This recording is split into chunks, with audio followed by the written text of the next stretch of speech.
How many times have you spoken with someone, seemingly highly educated, bachelor's degree, master's degree, doctorate, who completely buy into government and mainstream media narratives?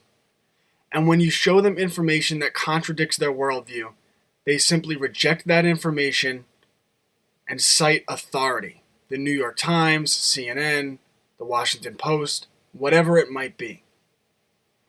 This is because the American education system works as the American indoctrination system. Indoctrination into outsourcing thinking to authority. If you want to understand the world, don't focus on what to think, focus on how to think. Today we will demonstrate how the American education system, at least one way, the American education system, indoctrinates people to outsource their thinking to authority. This is from the University of Wisconsin, Green Bay, and you'll find that these are pretty uniform across all universities. References for college papers. General principles for references. The following are acceptable references: scholarly periodicals, scholarly books, reputable translations of foreign works, student thesis, research forums or hotlines on the internet periodicals by reputable organizations. Now, I have no problem with any of the sources referenced. The problem is when people take information at face value because it comes from an EDU or a scholarly publication. This is just outsourcing thinking to authority. To understand a topic, you have to get to the primary documents for yourself. There is a very good chance that the person writing a scholarly article has an agenda or capitulates to authority themselves. That they haven't read the primary documents or have not taken the time to find out what information might be missing altogether.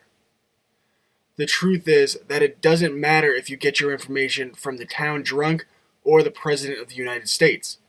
Information is just information, and the source of information is just the medium. It doesn't matter where the information comes from. It matters if the information is correct. If the town drunk told you there were no weapons of mass destruction in Iraq in 2002, and the President of the United States, the CIA, and the mainstream media told you that there were, who would have been correct? The person providing information is simply the medium.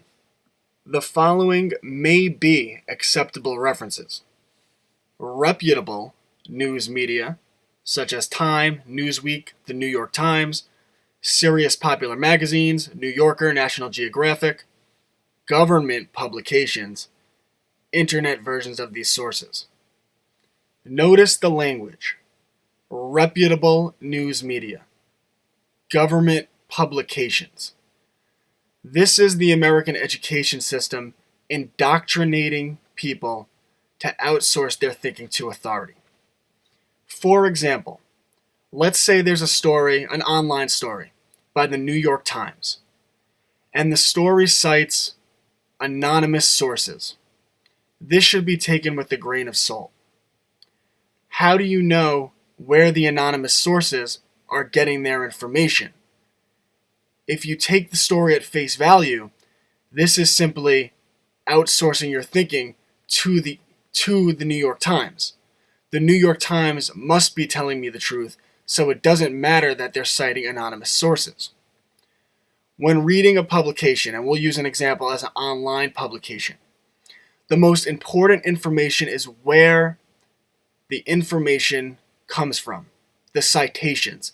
If you're reading along and the story says X or makes a statement of X, you should then click on the little blue link to see where that information comes from. Is it coming from another anonymous source? Is it coming from nowhere? Or is it coming from a primary document? Is it coming from a court case through discovery? That would be very telling. Is it coming through declassified government documents? That would be very telling. But to simply take information at face value is outsourcing your thinking to authority. This example would be the New York Times. People who think this way are very susceptible to government propaganda.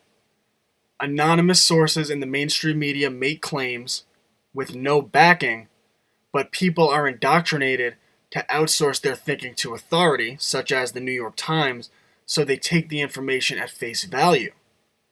The deeper people get into the American education system, high school degree to bachelor's degree to master's degree, the further indoctrinated they become.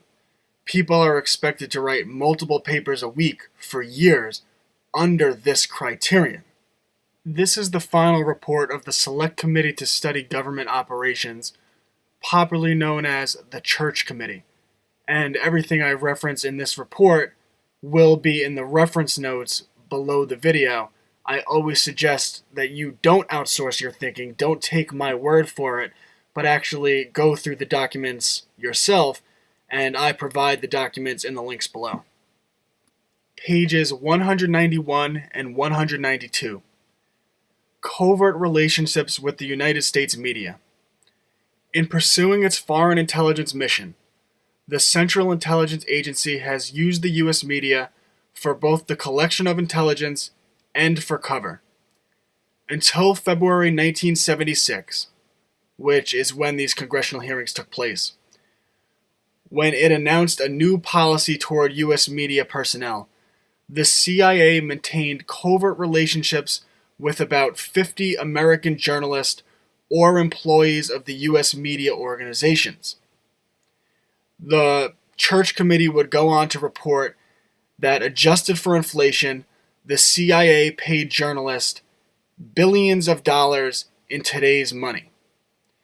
With that information, combined with the way that the schooling system indoctrinates people to outsource their thinking to authority, take the New York Times as our example, you can see that the mainstream media actually works as government propaganda. Journalists who work for the New York Times, for example, put out information for the CIA, citing anonymous sources, and the public that has been indoctrinated by the American education system takes that information at face value without digging deeper to find out where that information came from. This is very dangerous. This is why the mainstream media is just a propaganda arm of the United States government, specifically of the government's intelligence agencies, the CIA, and so forth. The following are usually not acceptable references: class lecture notes, textbooks, encyclopedias, dictionaries. We should always define our terms, by the way. If me and you are having a conversation and we use the word liberal to me might mean something different than it means to you. So going into any conversation, you should always define your term. By liberal, I mean X. Popular books, popular magazines, newspapers, radio and TV broadcast, and the internet. The last thing the mainstream media wants, the government wants, is you looking at those unreputable sources on the internet. World-class journalist admits mainstream media is completely fake. We all lie for the CIA. March 29, 2016. According to a recent Gallup poll, only 4 out of 10 Americans trust the mass media. And how do we know that's true? We click on the link. That's the reference. And that takes us to the Gallup poll mentioned. Americans' trust in media remains at historical low. Story highlights: 4 in 10 Americans trust the mass media. Back to the Free Thought Project.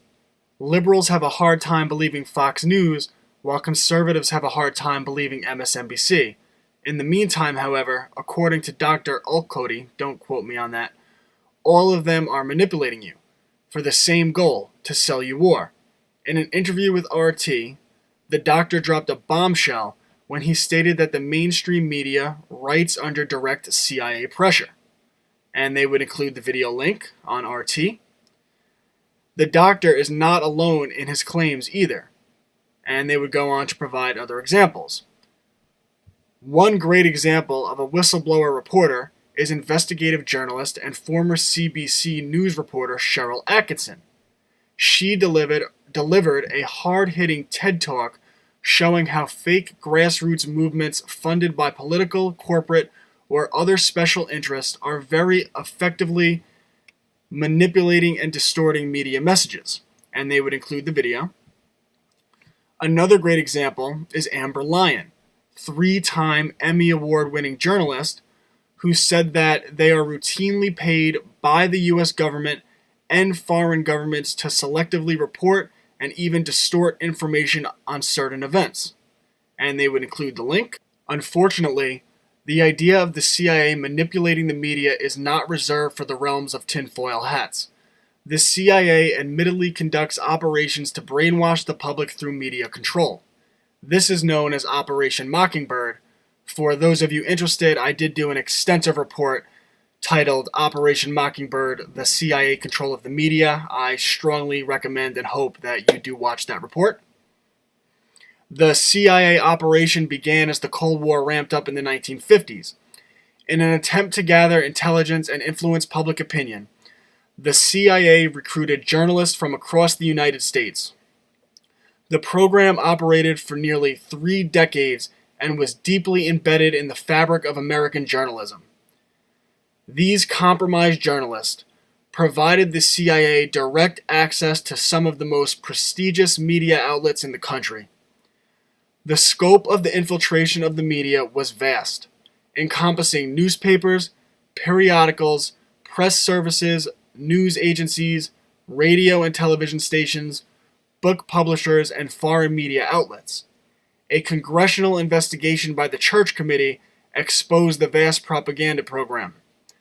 And how do we know this? We click on the link here, and that takes us here to the full text of the final report of the Select Committee to Study Governmental Operations with Respect to Intelligence Activities, United States Senate, together with additional, supplemental, and separate views. And staying on the topic of how the American education system is actually the American indoctrination system, this from the Church Report, something I believe is often overlooked, page 179. The domestic impact of foreign clandestine operations, the CIA and academic institutions, the media and religious institutions. Although its operational arena is outside the United States, CIA clandestine operations make use of American citizens as individuals or through American institutions. Clandestine activities that touch American institutions and individuals have taken many forms and are effected through a wide variety of means. University officials and professors provide leads and make introductions for intelligence purposes. Scholars and journalists collect intelligence. Journalists devise and place propaganda. United States publications provide cover for CIA agents overseas. And the Church Committee would go pretty extensively into how the CIA infiltrated the American academic system. We have now demonstrated that information should not be taken at face value simply because it comes from a source of quote-unquote authority. For example, if the New York Times cites an anonymous source, that information should be taken with a grain of salt because it is very difficult to either confirm or deny if the information is in fact true. You can, however, use sources you're not familiar with as long as you click on the little blue links to confirm where the information they're citing comes from. If the Free Thought Project cites information that comes from the Church Committee, a congressional hearing, you could then click on the little blue link, look through the documentation of the Church Committee, and determine if what the Free Thought Project is telling you is in fact true. You are no longer outsourcing your thinking to authority. You are reviewing information for yourself and getting to actual truth. This is what the political establishment, this is what the mainstream media doesn't want to happen. Now let's look at what our college reference guide says about Wikipedia. Many instructors forbid references to Wikipedia at all. This surprises me, because I don't think many professors allowed encyclopedia citations, period. Don't do it even if permitted, as a general rule. Just like you can drive 65 miles an hour in a dense fog, but it is not a good idea. Wikipedia suffers from the problem that it is not a primary source and has very weak quality control. Kind of ironic that this is their explanation. More recently, it suffered from the problem of deliberate sabotage, vandalism, and censorship. This is all true. It's generally reliable for checking routine facts and extremely specialized topics, and is often the only source on popular culture. But don't use it if you're not familiar enough with the subject matter to spot bias or errors. Just like unreputable sources or unreputable internet sources, Wikipedia can be used if you click on the little blue links to determine where the information it's citing actually comes from. If that information comes from primary documents, then it can be validated. Now, with that being said, I wouldn't suggest you cite Wikipedia as a source in a paper because Wikipedia can constantly be changed, so what you cite may not be there when someone goes to reference it. But let's take a look at Wikipedia and see how it can be used as a powerful tool. We are now at the Wikipedia page for the Church Committee. I'm going to scroll down to background. By the early years of the 1970s, a series of troubling revelations started to appear in the press concerning intelligence activities. First came the revelations by Army Intelligence Officer Christopher Pyle in January 1970 of the U.S. Army's spying on civilian populations. Now, we click on the little 1 at the end of that sentence, and this is how we're going to confirm that information. Click on the 1. We scroll down and we see references. ABC News, 1.